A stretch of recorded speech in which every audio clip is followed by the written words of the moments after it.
It hasn't rained much on Sodor, and as the days were getting hotter and hotter, the engines were growing hot and bothered, wishing that the winter months get here quicker than expected.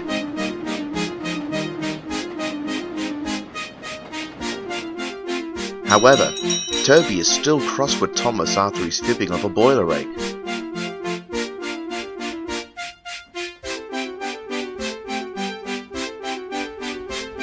But Percy and Daisy knew that they can't stay cross with him for long.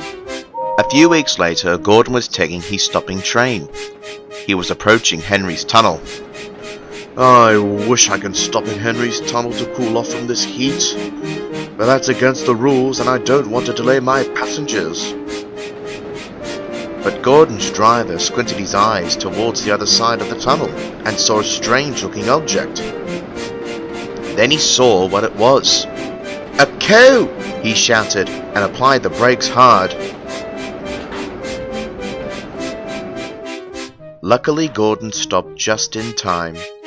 The cow was standing on the track, keeping itself cool from the heat. Not again! Now they'll be laughing at me, just like what happened with me and Henry on the viaduct years ago, groaned Gordon, but the cow just mooed at him. I think she's from the farm just near the tunnel. I'll go to the next station and telephone him there, said the driver, and he walked away. Well, Gordon, it looks like you got some shade, his fireman chuckled. Gordon just grunted. James arrived at the cattle van to take the cow back to the station for the farmer.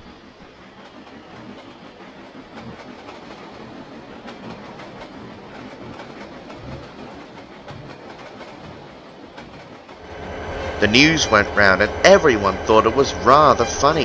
That's 2 cows now, said Duck cheekily. Just then, Thomas pulled into the big station. He also heard the news from Henry. Well, well, Gordon. First an elephant for Henry, and now a cow for you. What's next for an engine at Henry's tunnel? Don't play tricks with me, Thomas. You'll encounter one too one day, and all the jokes will turn back on you. But Thomas didn't care what Gordon had said. If I see a cow, I whistle and blow steam at it. But Gordon puffed away.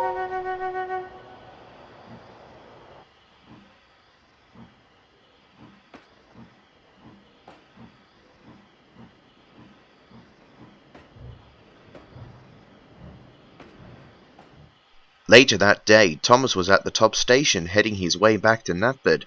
Not one cow in sight. Wait until Gordon hears it, said Thomas, and he puffed happily away.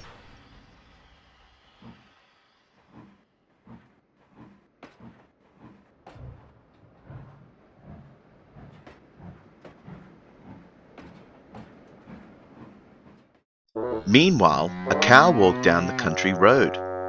It went down the hill and rested in the tunnel away from the heat, near the kindly cottage. But as Thomas rounded a bend, he and his crew saw the cow. "Stop!"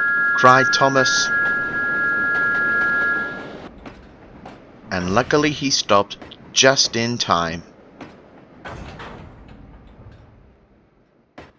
"Shoo!" called Thomas and blew his whistle, but the cow didn't move.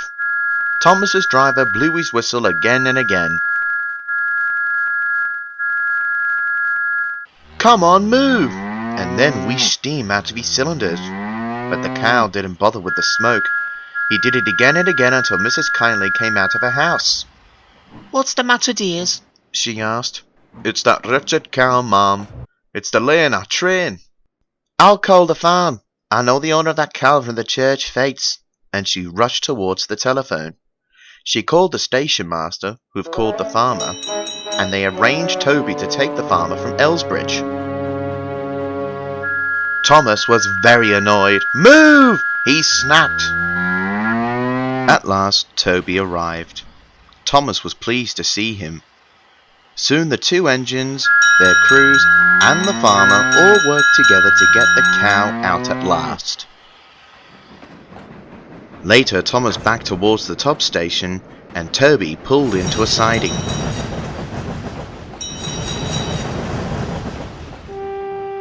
It was late, but as Thomas pulled into the junction, he saw Gordon waiting. The news about Thomas being delayed by a cow went round, and Gordon laughed when he saw him. "Well, well, little Thomas. Delayed by a cow? Did you blow steam at it? I heard that Toby and the farmer helped you too. I guess we're even now. Goodbye," and he puffed away. Thomas was embarrassed. Next time, he will feel sorry for Gordon or any other engine if they were delayed by anything. That night, he arrived at the sheds. Toby was there. He was smiling. "Thank you for helping me, Toby. I'm sorry for lying about my boiler ache." "Oh, that's alright, Thomas. I can get hard-headed, but I am a forgiving engine." And I'm happy to say that the two engines are now friends again.